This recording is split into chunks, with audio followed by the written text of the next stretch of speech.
sides in their respective semi-finals yesterday.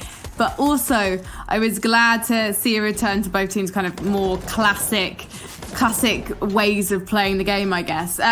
Interesting hearing you talk about mid-control, Jason, there, in terms of both teams on the CT side not wanting to fight for it. And I'm wondering, is that one of the reasons why Rock6 seemed to have less impact than usual? Because he's on the T side, he's playing that top mid role, and there's nothing for him to pick off.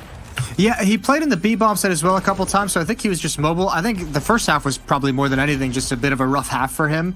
But CT side, it just felt like a lot of action didn't come his way. He kind of delivered when they went to the B-bomb site, when they split it that one round.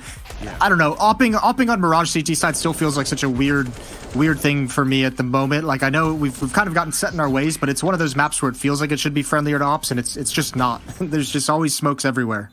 Anders, your boy Boom had a great match, 18 for 17, so fairly effective, particularly on that T side. Are you happy with his performance?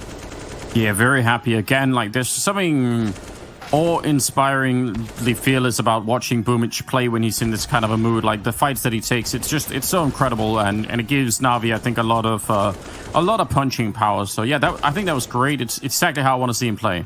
I've been a fan of Boomich ever since Katowice, when we heard him talk about how he practiced the MP9 for like a month by just playing in like FPL. He would just go into like Face It Pugs and just play with MP9 just all day long. That's all. He wouldn't buy AKs, wouldn't buy M4s. He just wanted to grind out the SMG. So I've ever since that, I don't know why, I've just been a huge fan of his. Do you think that's what Chris J's been doing with the MP7?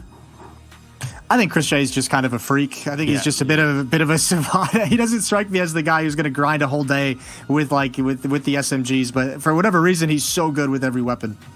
Well, I can't wait to see what he picks up in our next map. It's going to be Dust 2, where the Russian slapping contest will commence as it's Navi's pick. So we're going to go to a short break and find out more about one of our charity beneficiaries.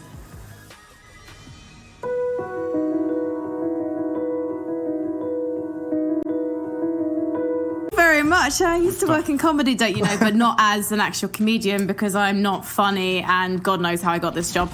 So Navi there, showing much more variety, I feel, than we've seen from them this year on Dust 2, taking Mouse certainly by surprise. Is there anything Mouse could have done better? I think you probably have things to say about that, Moses. Anders, take it away. I think Anders has the whole list written down. Oh man, I don't want to read. Maybe it's easier to say what they did well. They managed to dispose of all the guns they didn't want in a lot of the rounds. They just threw them away, didn't need them. I think that was good on Mouse. I think that was the weird one for both of us. I hadn't really even thought about it just yet. But what was that fourth round in the first half when they went for that retake, or the third round, whatever it was. Yeah. And they had money issues, it felt like, for the rest of the half on the CT side, and it feels like a lot of that stems from an ill-advised retake. So that one, that was. Let's just focus on that as one thing they can do better in the next map, is economy management. Oh, I was really, really happy to see that. Get the kills, and then the rest of his team went, oh, are we meant to be doing this as well? Okay, cool, right, we'll play. And suddenly we're going to a fourth map. Anders, are you satisfied with Mouse? Did they do what they needed to do, in your opinion? Well, you should reward people when they do well. Yeah, I think it's like there's some kind of like child learning thing going on in there, but I kind of feel like this is just like the minimum. It's like, come on. So I wouldn't say I'm satisfied. I'm just no longer disappointed, I think. I think Chris J will be very happy to hear that. What about you, Moses? I don't know. That was the most fatherly way of explaining things from Anders. I'm very impressed. Yeah, it's fine. I was happy to see them actually put up a mounted fight on their own CT side and not just crumble, because I mean that was a situation where I thought they would just fall apart after losing that second half pistol round. But I think you were right. They just got to a point, all that aggression pickup on the CT side, the lobby crunches, the ramp room pushes, the hut pushes over and over again. It feels like they finally hit their breaking point and just realized they could actually fight back, which was good to see. But do you also think that maybe Navi getting the timings wrong, despite having the right ideas, also kind of gave Mouse that in, Moses? There were only a couple times I felt in that second half where I was looking around at what NaVi was doing on Nuke and just saying it doesn't look like anyone was being super proactive. But, I mean, Nuke's just one of those maps. We've talked about it over the years, time and time again. It is one of those maps that at times is going to feel really restricting. I think the biggest problem they had was not a whole lot. Satisfied with Mouse. I'm starting to really get there, especially Frozen. What an absolute monster. He was just cruising into all of the bomb sites, shooting people in the face. That was really enjoyable. I thought that was really cool. I've shifted some of my disappointment onto NaVi now. So I have the same amount of disappointment, I've just moved it somewhere else. Okay, Moses, what do you think the disappointment Anders has with NaVi is? Talk me through it. I mean, you have to just the whole train, like the entirety of their gun rounds. Like I keep going back to it, but it's because this is one of like the main criticisms of Max Rounds 12 as a format is that the pistol rounds are too strong. So when you start out essentially by winning both pistol rounds, NaVi was up 8-0 in this game. So they only needed 5 gun rounds to close things out, or 5 more rounds to close things out, and they couldn't do it, which is crazy considering this team, considering they were on the CT side at the end as well. That's such an impressive win for Mousesports to be able to grind out T rounds against a defense that has that kind of a lead on you. It seems like a shame for me with NaVi because they seem to have so much success in getting plants, particularly on the outside site, and yet they just couldn't hold. I'm just wondering why that was, Moses. That's a really good question. I'm kind of wondering the same thing myself. I imagine players of NaVi are wondering the same things themselves right now. I bet that's exactly what they're talking about at this very moment. Oof, I would not want to be in that team speak. I kind of do. Yeah, you do? Okay, well, maybe we can add that as a feature if we do Games Without Borders again.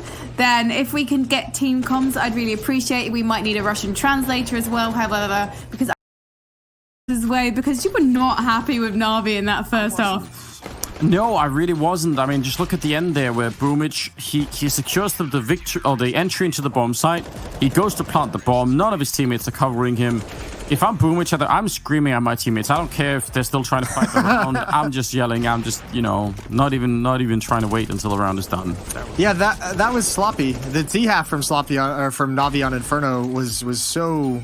It really was. It was a bit messy. But I mean, listen, there's also some fun and some excitement in those kind of scrappy rounds. That last one was wild. But I mean, both teams really had labored T sides.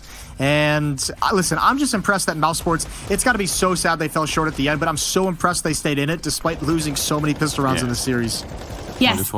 It is very exciting to see that they managed to win both pistol rounds, and therefore all the more surprising that NaVi managed to take it in the end, given that it seemed to be the pistol rounds that they needed to get them the momentum to win. So, in fact, the fact that they were able to come back on that CT side makes me feel like, okay, maybe they deserved the victory.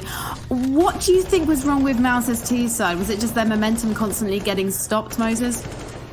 I think they were expecting to have some kind of confrontation like earlier on in the round. NaVi played like a super passive defense on Inferno most of the time, so I'm assuming Mousesports, when they were expecting to have fights at brackets when they got up mid, they were using a lot of utility there, and when they didn't have those battles and didn't find those kills and didn't get anything to thin out the defense, they didn't really quite know what to do, because then you're turning the corner, you're going up against Simple Zop, you have Electronic and Pit as well. I think they were just very much caught off guard by the fact that NaVi didn't want anything to do with the fights unless it was at the bomb sites themselves.